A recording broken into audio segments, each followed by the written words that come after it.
Hey everyone, Eric Dutram here with the latest edition of the Dutram Report, the podcast on ETFs and more. Today we're taking a look at artificial intelligence and how this evolution could help stock investors in the future. To guide us through this market, we have Jamie Wise, founder and CEO of Buzz Indexes. Jamie's company has developed an index to track companies with strong sentiment using natural language processing as a key component of the process. It is a pretty novel way of looking at the market, and it is something that wouldn't even have been possible just a few short years ago. But if you have any questions or comments, make sure to send them in to podcast@zacks.com, and don't forget to find the Dutram Report on iTunes and give us a review there as well. But stay tuned for my chat with Jamie right after this. Okay, Jamie, thanks for joining us today. I wanted to start off by discussing the idea of marrying AI and big data and combining that with investing. Now, this seems to be a concept that is really picking up steam as of late. What do you think is different about the big data world that has allowed this shift in the last couple of years? Well, it's the amount of data. It's the data trail, the exhaustive data that we're all leaving in our lives that's just grown exponentially over the last few years. And it's not just data that relates to our social preferences or consumer product preferences or where we travel, where we eat, where we stay. This is data that's available now through online forums where people are talking about stocks in a meaningful way, in meaningful numbers, in a consistent way, but in mass amounts of data that's just impossible for any one person to analyze, read, and process on their own. That's where the AI needs to come in to try and make sense of it all and find some insight. Yeah, is there almost too much data? How do you sift through this to get through all the nonsense into something that actually is going to, either impact companies or just be useful to the average person? Yeah, you have to very specifically train algorithms to understand what is meaningful and what isn't. And not every bit of data has sentiment attached to it or has insight attached to it. There's lots of reporting, there's lots of noise, there's lots of spam even out there in the universe. But there is a lot of relevant conversation. And that's really where the advancements in natural language processing can come in and help with that process. I think if we had this conversation 5 years ago, 10 years ago, natural language processing really looked like a series of if and then statements, right? And it was very rules-based in its construction, and it would have been really focused on keyword type of analysis to identify some kind of sentiment or insight from either short or long-form conversations that you could find online. Well, that really changed with the idea of neural nets and deep learning. And those are all fancy words that we hear about in the newspaper, but really what it means is teaching machines to learn much in the same way our own brains work, which is by experience. We become good at something because we do it often, and we've experienced it, whether that's driving or being an investment analyst or whatever you do in your career. That experience makes you better at it. And the way you can train algorithms and AI today is if you have enough data to give a computer enough exposure to the experience you're trying to train it towards, it can actually become really good at processing a lot of data within the context of having that experience. And that's the exciting part of AI today, and that's where we are, and that's how it can even be applied to investment management. So can you expand a little bit more on this natural language processing idea? So you said before it was more of a if-then system. What is it like right now? Is it more of a predictive quality, or how would you describe what it's become today? Well, it's really reading and interpreting information the same way you and I would do it. So we understand nuance, we understand sarcasm, we understand tone and context. And with respect to stocks specifically, my background is investment management and portfolio management. We understand that there are words that we use and there are ways that we talk about stocks, which is very different than the way that we talk about other life experiences. What we do when we build our natural language processing models is because there's so much data out there, we can actually have our team of asset managers label and score and help those models understand what different language means in different types of situations and feed it lots of examples. And we're talking thousands, hundreds of thousands to millions of examples of experiences that you and I could decode by reading a financial report, a newspaper story, a tweet, a blog, anything. And it can become adept at understanding and picking up the nuances of the conversation and understanding the way that people talk about stocks and whether that conversation is in fact positive or negative. And once you get your models trained to learn that way, you can then start feeding in all of the conversation, the broader conversation, and find insight with it. Yeah, so where do you look for the info? Is it basically just all across the internet, or do you focus in on more of these social platforms and blog posts? Are there some sites that are basically overweighted in the models? How does that work? Well, there's some secret sauce in how you have to weight the models, because the volume of conversation doesn't necessarily mean it's the best data. Twitter is probably the best example there. By far, the most amount of data, raw data, unstructured data, will come from tweets, because so many people will use Twitter as a launching platform to either link to their news story or to their blog posts, or they'll just be talking about stocks in a very random way. So there's a lot of conversation on Twitter. But then you'll have other platforms like StockTwits or Seeking Alpha that are really focused just for investors, active investors, to go and debate and talk about stocks, period. So we look at those types of sites. Then we'll look at the online universe of just traditional media sites online, and where people are reporting on stocks, but there is a conversation that follows that reporting. So the threads of conversations and comments that people are having is very important to agreeing or disagreeing with someone else's point of view. So the short answer is yes, we look everywhere online. We try and find as source list as we can to identify where people are talking about stocks. And then we actually think about more than just the site itself. We also track the individuals that are talking. There's a lot of data that you're able to extract from a conversation. You can follow someone over time. You can understand their potential influence within the market. You can understand how their opinion is being rebroadcast, if anyone is even listening, how quickly that gets rebroadcast. You can also even identify how accurate they are as a forecaster in their stock market predictions by tracking and timestamp when they're making statements about a stock and what that stock has done. It could turn out that, Eric, you might be great at predicting what Disney stock is going to do, but you're horrible at Netflix for whatever reason. All of those things are information data points that the model can process and help provide context around when you're looking at any one stock. So what about some tangentially related items out there, like, for example, someone on Twitter complaining about a recent flight they had or a meal they had on Facebook, something like that? Those are just completely filtered out, if I'm hearing you correctly. Is that right? For the most part, there's really two components to the way people will talk about a company. The first is the brand component, and I think that's what you're talking about a little bit there, right? Yeah. You just went into, this restaurant and the service was great or the service was horrible. And then people talk about that company from an investment perspective, right? I think this, is trading at a low earnings multiple. I think the stock has room to run. I just bought stock for my investment portfolio, whatever the context is of the conversation. We're much more focused on the investment perspective than the brand perspective. There's value in the brand perspective, and we pay attention to it. But for us, we really try and dig into what are people saying about this company, about this stock as an investment. We're trying to identify those stocks which have the greatest momentum of positive sentiment from the broad investment community.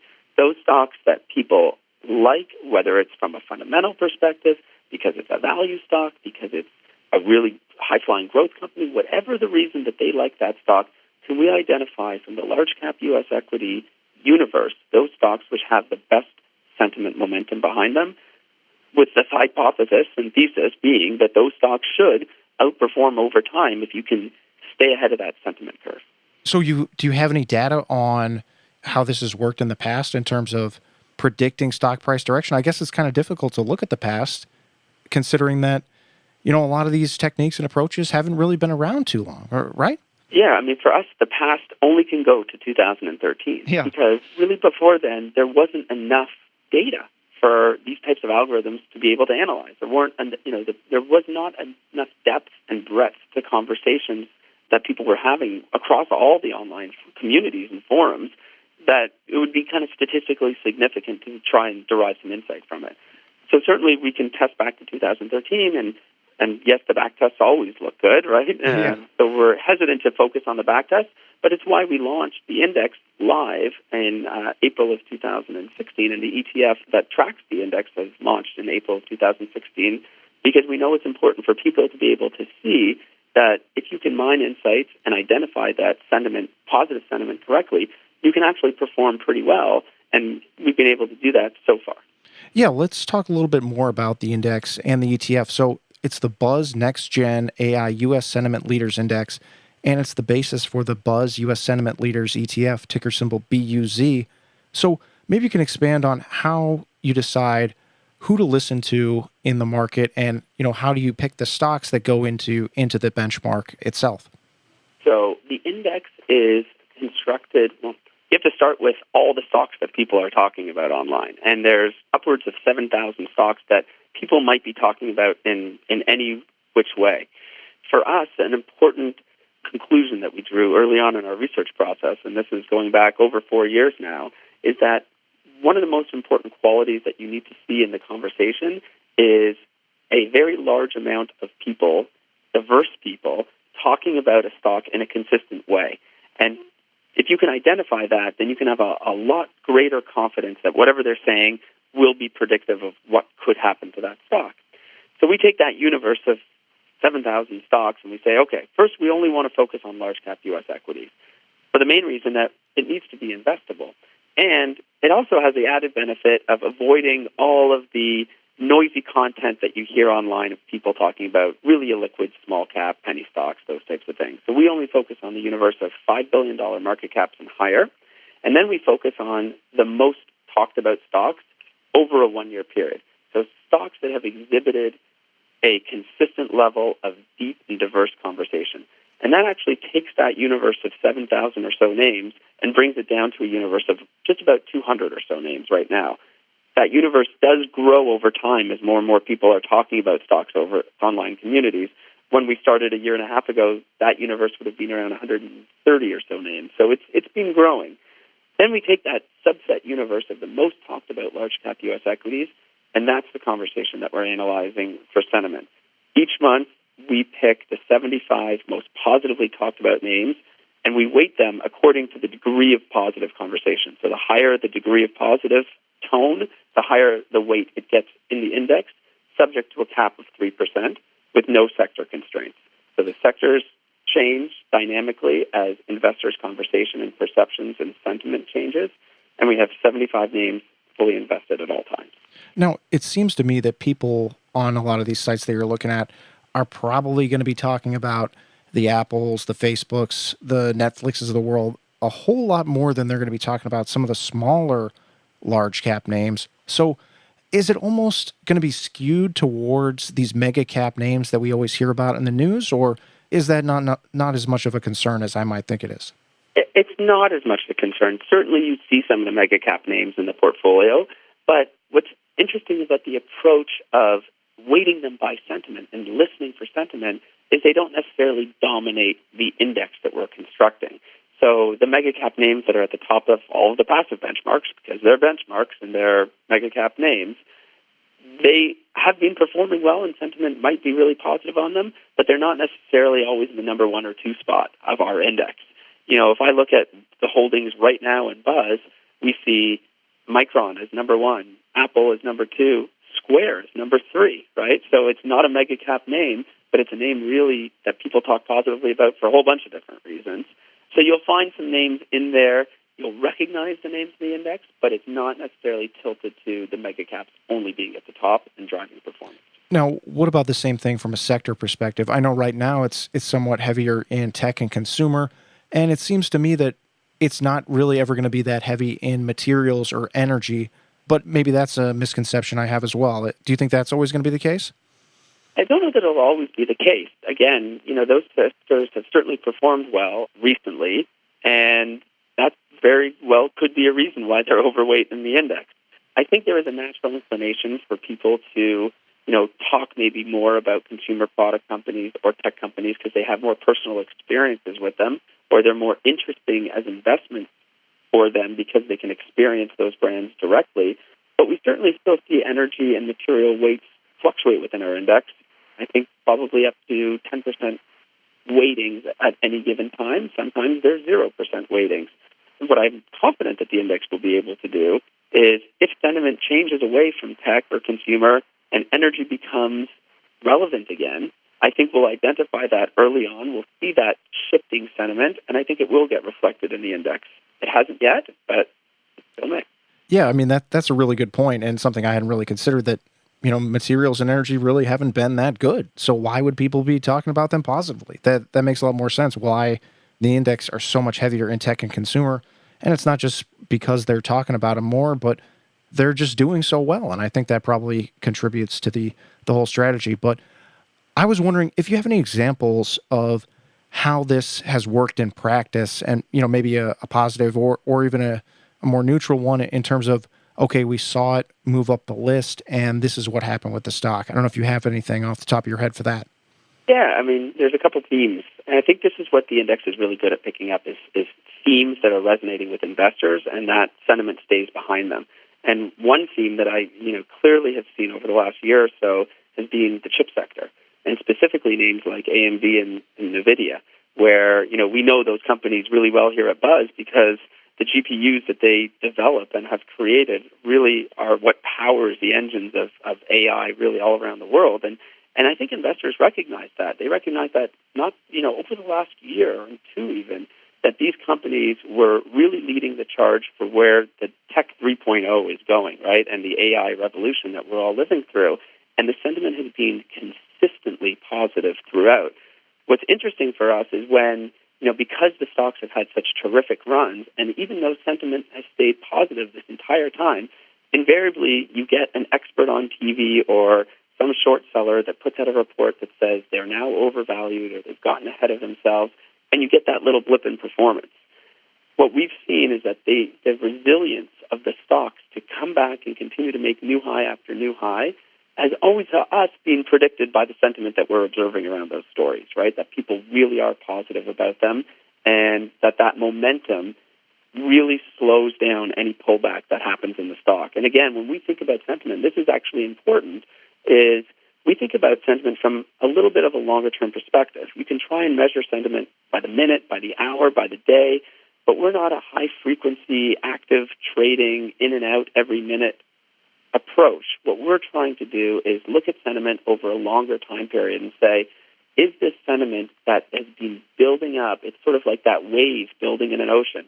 It's got momentum in front of it. It's not just going to stop if you can measure it from that longer time period.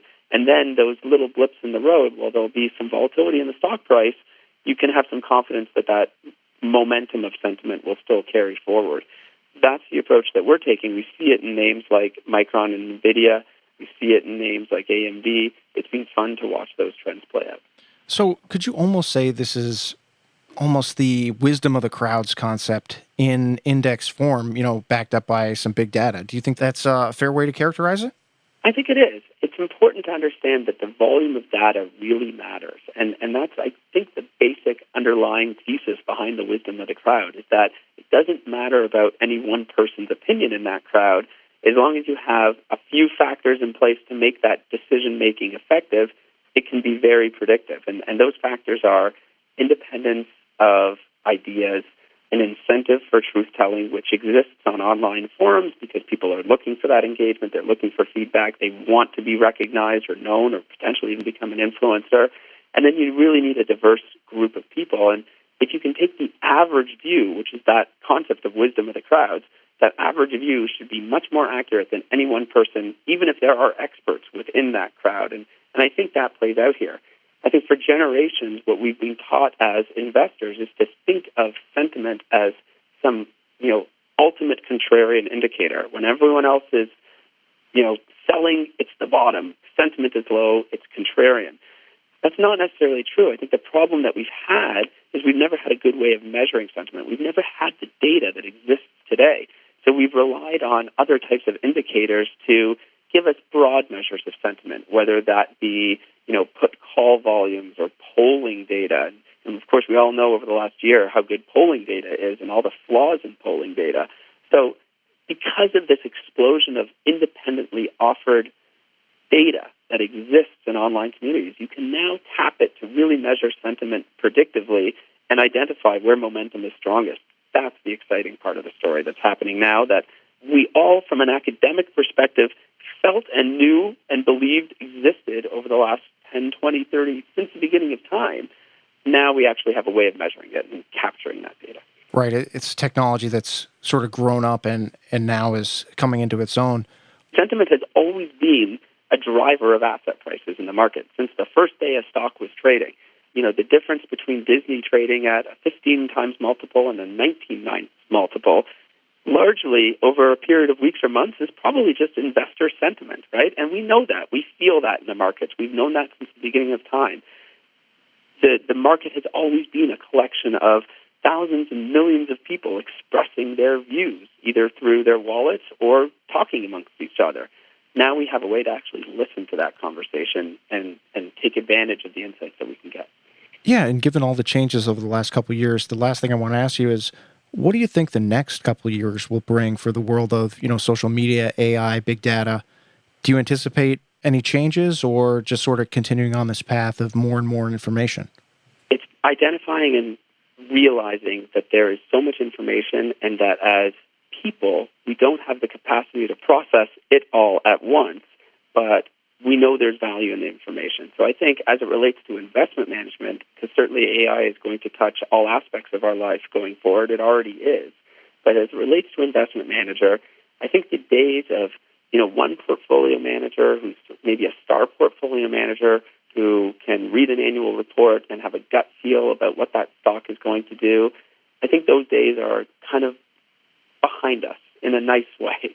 I think what we're going to find now is if you want to understand a company, there's so much data out there that you can access.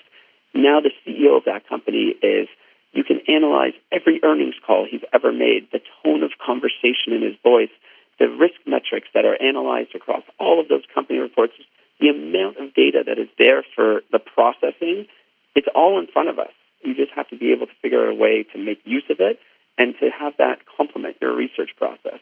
I think that's going to be the future of research, of investment management, and of portfolio management. Definitely sounds like a very exciting time for this corner of the market. Well, we'll have to leave it there for today, but it was great to have you on, and best of luck with the new fund in the future. Great. Thanks for having me, Eric. I enjoyed the conversation. Speak soon. All right, everyone. That was Jamie Wise, founder and CEO of Buzz Indexes.